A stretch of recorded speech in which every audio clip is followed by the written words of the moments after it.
Vous comprenez, bien-aimé? Amen. Sœur Marthe, que le Seigneur te bénisse. Vous comprenez, bien-aimé? Dieu a déversé sa grâce en abondance dans la vie de chacun de nous, en nous donnant toutes sortes de capacités. Vous voyez? Donc, toute espèce de sagesse et d'intelligence. Donc ça, c'est Ephésiens 1, verset 8. Donc, à partir du verset 7, on dit, en lui, donc en Jésus-Christ, nous avons la rédemption par son sang, la rémission des péchés, selon la richesse de sa grâce. Vous entendez ça? La grâce de Dieu est riche. La grâce de Dieu, ce n'est pas la chance. Oh non, j'ai la chance. Non! La grâce de Dieu, c'est pas la chance. La grâce de Dieu, c'est la puissance de Dieu qui vient dans ta vie pour changer ta vie. C'est la puissance de Dieu qui vient dans ta vie pour briser toutes les œuvres de Satan. C'est la puissance de Dieu qui t'accompagne partout où tu vas. La grâce de Dieu, c'est la puissance de Dieu qui ouvre les portes devant toi. La grâce de Dieu, c'est la puissance de Dieu qui t'élève, qui t'élève, qui t'élève. Même ceux qui sont contre toi, ils disent, oh, mais comment il s'élève comme ça? Oui. Mais nous, on ne fait pas. Mais Dieu l'élève quand même. Alléluia. C'est la grâce de Dieu. Vous comprenez? Il prend un homme que tout le monde craignait. Tout le monde disait qu'il était méchant. Il était mauvais. Dieu prend cet homme et le change et fait de lui un des plus grands serviteurs de Dieu. C'est ça la grâce de Dieu, bien-aimé. C'est une puissance. Et c'est dans la vie de chacun de nous. Donc, Dieu nous a équipés, bien-aimés. Dieu nous a équipés. Maintenant, quand tu lis par exemple le verset 8, tu vas te demander, mais toutes ces choses qu'il nous a données, toute espèce de sagesse et d'intelligence, mais moi je ne vois pas ça. Est-ce que moi j'ai vraiment beaucoup d'intelligence? Est-ce que moi j'ai beaucoup de sagesse? Oui, tu as ça. Mais ce n'est pas dans ta tête. Vous comprenez, bien-aimé? C'est pas dans ta tête, c'est dans ton esprit. Vous comprenez, bien-aimé? C'est dans ton esprit, pas dans ta tête. Vous voyez? Donc, puisque c'est dans ton esprit, alors, il faut que tu sois conscient de ton esprit. Regardez un autre passage. Prenons Colossiens. Colossiens chapitre 1, verset 12.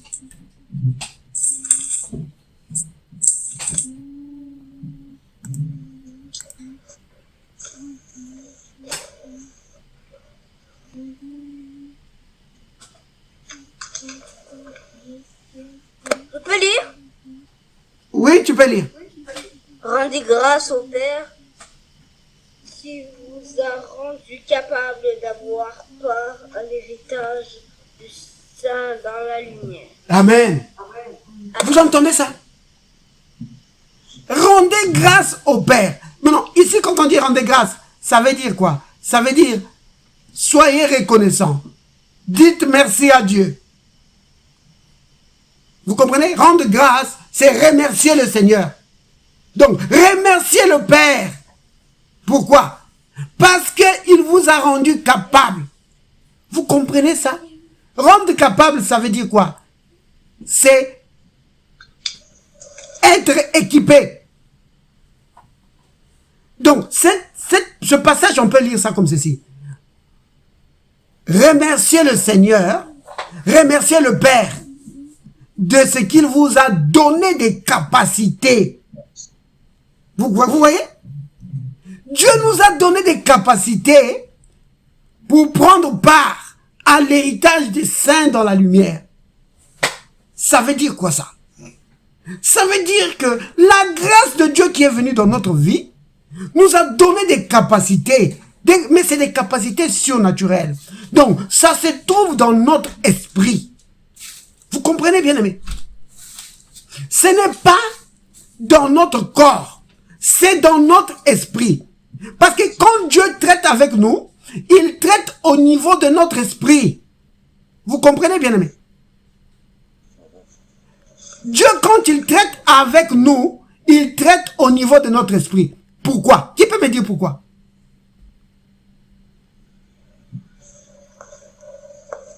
Parce que nous sommes des esprits. Vous comprenez?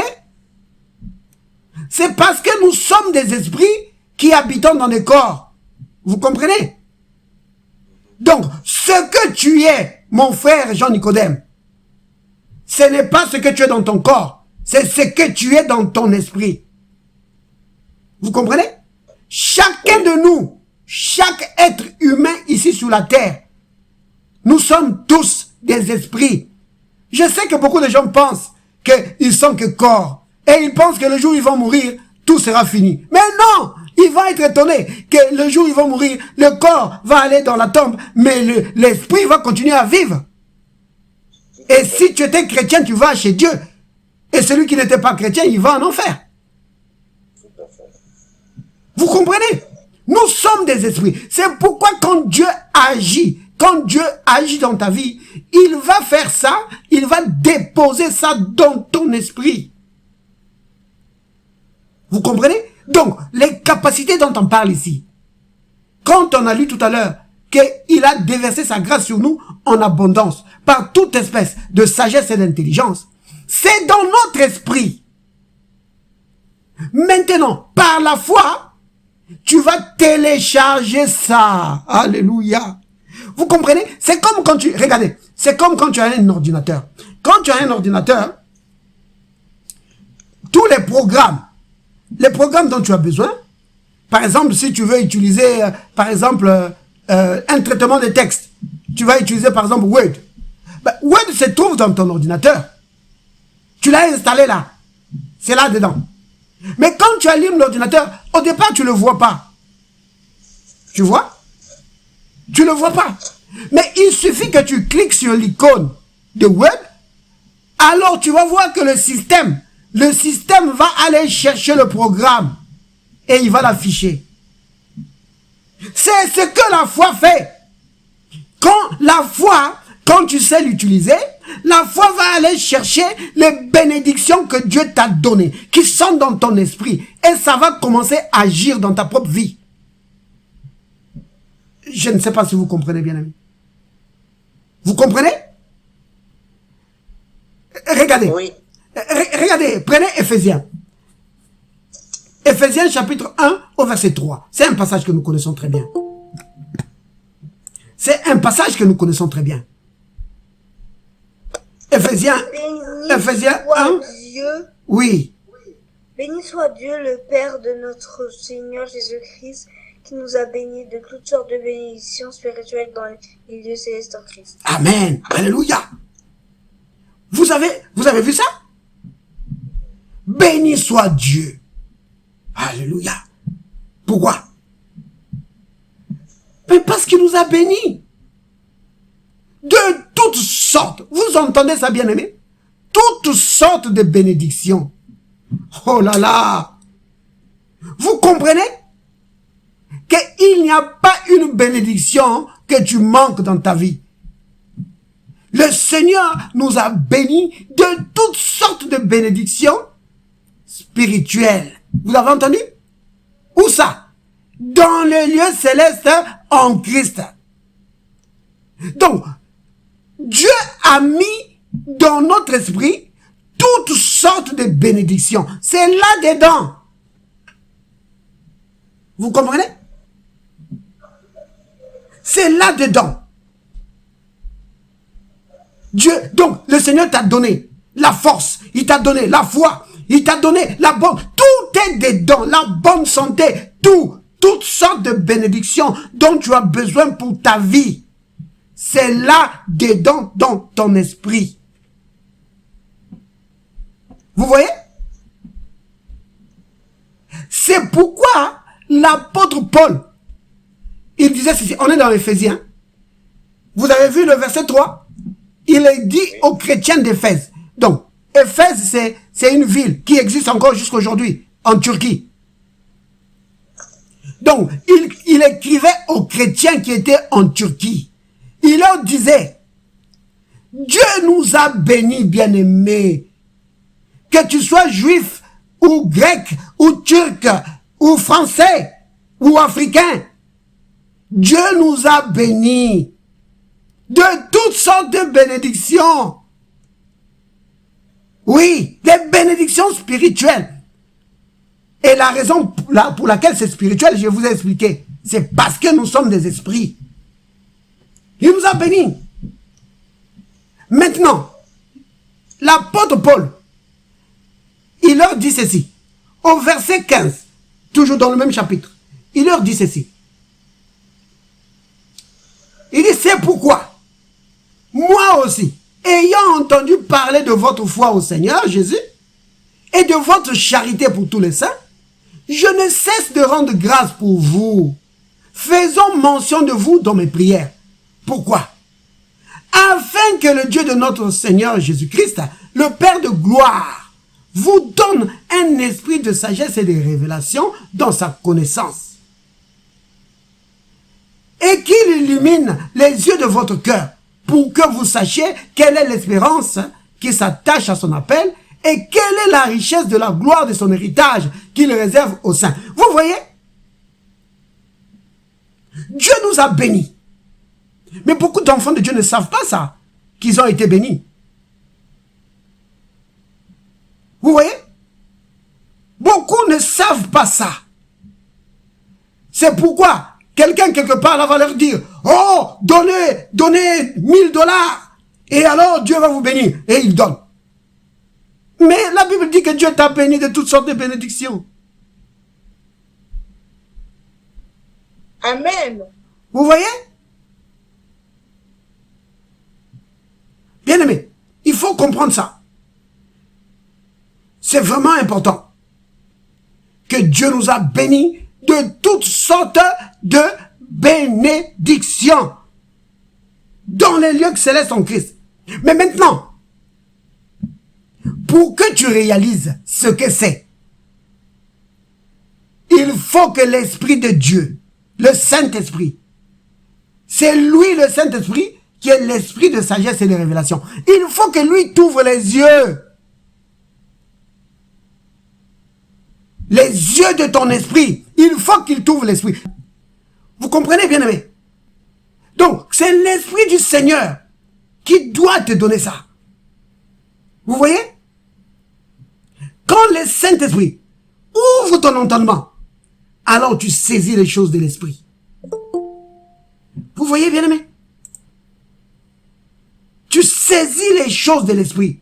Et alors là, tu comprends maintenant les bénédictions que le Seigneur t'a données, qui sont en toi. Vous voyez, bien-aimé? Donc, les enfants de Dieu, souvent, nous passons du temps, des jours et des jours, en train de demander à Dieu, oh Seigneur, Seigneur donne-moi ceci, oh Seigneur donne-moi ça, oh Seigneur donne-moi ceci, Seigneur donne-moi ceci, donne-moi ça. Mais en réalité, bien-aimé, Dieu t'a déjà tout donné. La seule chose qui bloque, c'est que tu ne le sais pas. Tu ne le comprends pas encore. Vous comprenez, bien-aimé? C'est cela la grâce de Dieu. Dieu nous a déjà tout donné. Regardez. On a lu tout à l'heure Ephésiens 2.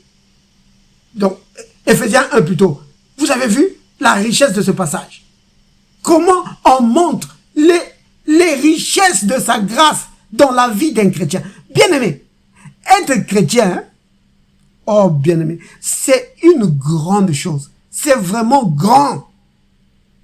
C'est quelque chose de tellement grand. C'est vraiment quelque chose de tellement grand, bien-aimé. Vous savez pourquoi? Parce que tu entres dans la famille de Dieu. Être chrétien, ça ne veut pas dire que tu deviens membre d'une église. Non. Être chrétien, ça n'a rien à voir avec l'église. Être chrétien, c'est une relation entre toi et Dieu. Tu deviens maintenant membre de la famille de Dieu. Bien aimé, ce n'est pas juste une façon de parler. C'est vraiment comme ça. C'est en vérité, en vérité. Amen. Tu deviens membre de la famille de Dieu. Oh là là. Oh là là. Vous comprenez ce que ça veut dire? Ça veut dire que partout où tu vas, les puissances de l'enfer doivent reconnaître ça. Ils doivent reconnaître que tu es un membre de la famille de Dieu. Quand tu parles, les démons doivent obéir. Parce que tu es membre de la famille de Dieu. Oh, moi j'ai vu seulement le prince ici, le prince de l'Angleterre là, Harry. Même si maintenant il habite en Angleterre, mais partout il va, qu'il aille en Angleterre ou qu'il aille, je sais pas moi, en Allemagne, comme hier il était en Allemagne. Mais il faut voir comment il est reçu. Tout le monde reconnaît qu'il appartient à la famille royale d'Angleterre. Vous comprenez, bien aimé? Il y a une main qui est levée. Tu voulais dire aux États-Unis? Oui, il habite maintenant aux États-Unis. Mais hier, il était en Allemagne. Donc, il habite maintenant aux États-Unis. Mais hier, il était en Allemagne. Et malgré qu'il habite maintenant aux États-Unis, mais en Allemagne, on l'a reçu dans son rang. Un prince. Parce qu'il est membre de la famille royale. Vous comprenez?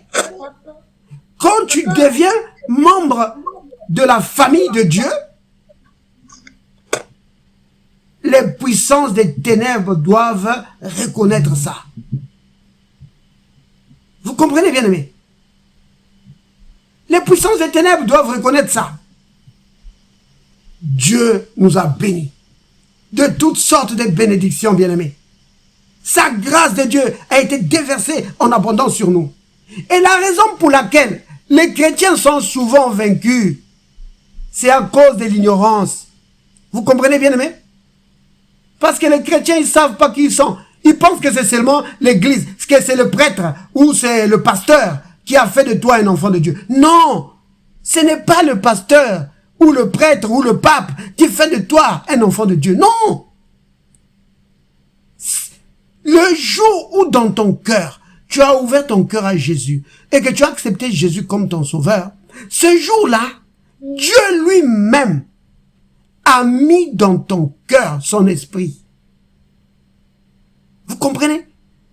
Ton esprit est devenu lié à l'esprit du Seigneur.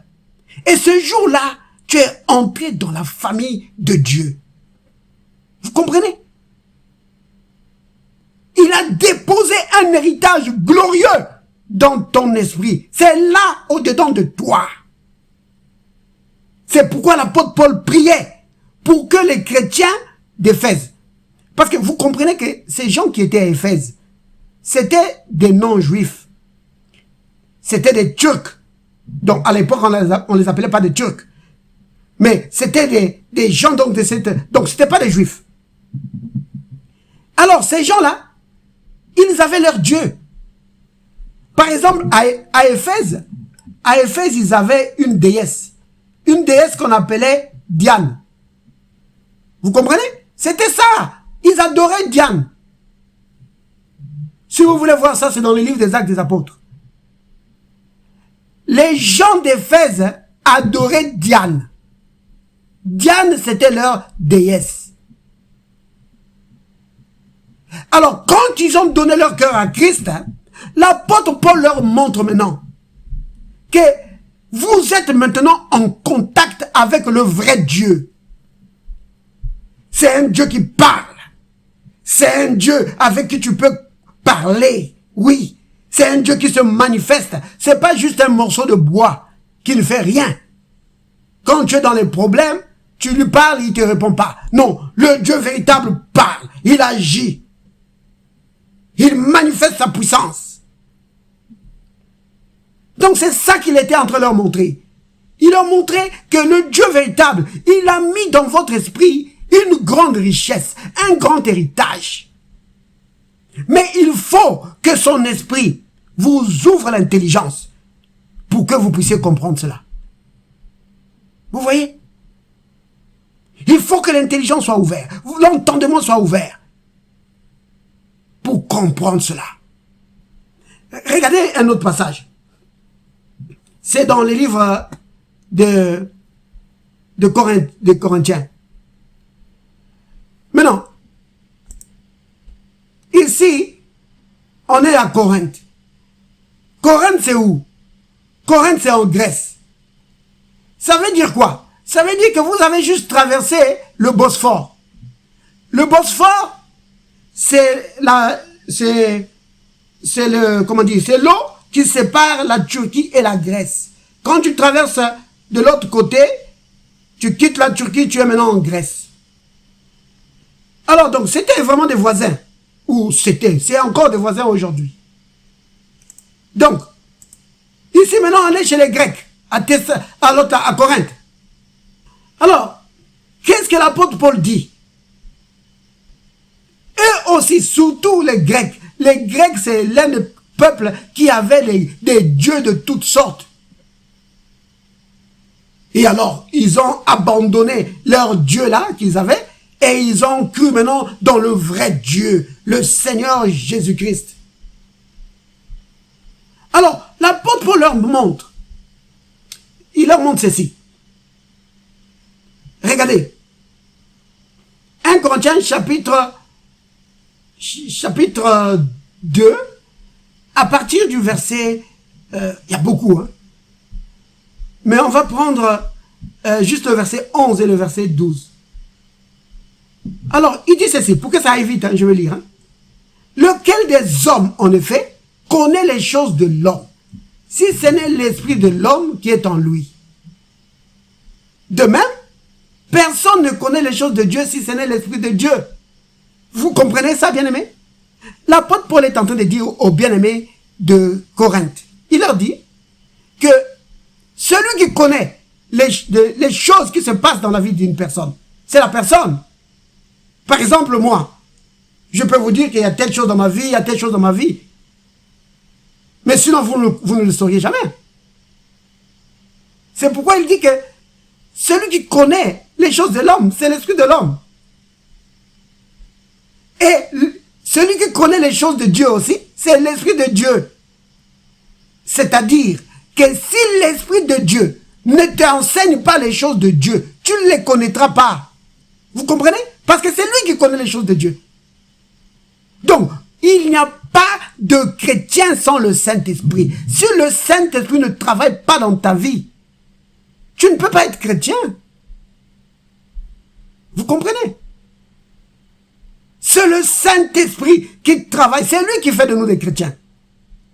Et c'est lui qui travaille dans notre vie pour nous enseigner la parole, pour nous donner la compréhension de la parole. Vous comprenez? Sans le Saint-Esprit, impossible de vivre la vie chrétienne. Impossible. Alors, vous voyez, il dit, de même, personne ne connaît les choses de Dieu si ce n'est l'Esprit de Dieu. Verset 12. Or, nous n'avons pas reçu l'Esprit du monde, mais l'Esprit qui vient de Dieu, afin que nous connaissions les choses que Dieu nous a données par sa grâce. Vous entendez ça, bien-aimés? La grâce de Dieu a été déversée en abondance dans nos vies. Et Dieu nous a donné un grand héritage. Des choses qu'il nous a données. Vous comprenez? Maintenant, Dieu nous a donné son esprit. Pour que son esprit nous explique ces choses-là. Vous comprenez pourquoi est-ce que nous devons être amis avec le Saint-Esprit? Parce que c'est lui qui va t'enseigner ces choses-là. La richesse de la gloire, de l'héritage que Dieu t'a donné. Dieu va t'enseigner ça. Le Saint-Esprit va te montrer que la bonne santé, c'est à toi. La guérison, c'est à toi. Oui. Que tu es béni de toutes sortes de bénédictions. Dans tes finances, dans ton mariage. Tout. Aucun blocage ne peut subsister dans ta vie. Vous comprenez ça, bien-aimés? Oh, être chrétien, c'est tellement merveilleux, c'est tellement grand. Oh là là. Bien aimé, le temps est arrivé. Je vais m'arrêter là. Je voulais continuer pour entrer dans ce dont je voulais parler, mais c'est pas grave. La prochaine fois, on pourra en parler. Donc, bien aimé, les choses que Dieu nous a données sont dans notre esprit. C'est dans le domaine de l'esprit. C'est là-dedans. Quelqu'un va peut-être dire, oh, mais moi, j'ai jamais senti ça. Ça n'a rien à voir que tu le sentes ou pas. Parce que c'est dans un domaine qui est au-delà des 5 sens. Vous comprenez? C'est dans le domaine de l'esprit. Donc, tu ne peux pas le sentir. Tu ne peux pas le voir. Tu ne peux pas le toucher. Parce que c'est dans le domaine de l'esprit. Vous comprenez? Alors, Dieu nous révèle ça au travers de sa parole et au travers de son Esprit Saint. C'est pourquoi Jésus a dit ceci. Je vais prendre un dernier passage, bien-aimé, et on va s'arrêter là. C'est pourquoi Jésus a dit ceci. Dans Jean, au chapitre 14. Alors, c'est Jean 16. Jean 16, verset 13. On va juste lire ce passage et on va s'arrêter. Et après, on pourra prendre les requêtes de prière. Jean 16, verset 13. Il est dit ceci. Oh, je peux faire quelqu'un. Mon frère Dani, est-ce que tu as le passage? Oui. Donc, Je peux lire. oui, tu peux lire. Jean 16, verset 13. Quand le consolateur sera venu, l'esprit de vérité, il vous conduira dans toute la vérité. Car il ne parlera pas de lui-même, mais il dira tout ce qu'il aura entendu. Et il vous annoncera les choses à venir. Amen. Vous avez entendu ça, bien-aimé? Amen. Donc, le consolateur, c'est le Saint-Esprit, l'Esprit de vérité. Son boulot, c'est de nous conduire dans toute la vérité. Et comme on a lu tout à l'heure dans 1 Corinthiens chapitre 2, au verset 12, qu'il vient pour nous révéler, pour nous faire connaître les choses que Dieu nous a données par sa grâce. Oh, bien-aimé, c'est beaucoup de choses que Dieu nous a données. La Bible appelle ça un héritage glorieux. Un héritage glorieux. Ce n'est pas comparable à l'héritage de Bill Gates ou de Elon Musk ou de qui là. Non. C'est plus que ça. Parce que dans cet héritage-là, il y a la guérison. C'est dedans. Si tu sais utiliser ton héritage, si tu sais aller puiser dans ton héritage, oh bien-aimé, ça va te sortir de situations difficiles. Amen. Béni soit le nom du Seigneur. Ok, je vais m'arrêter là.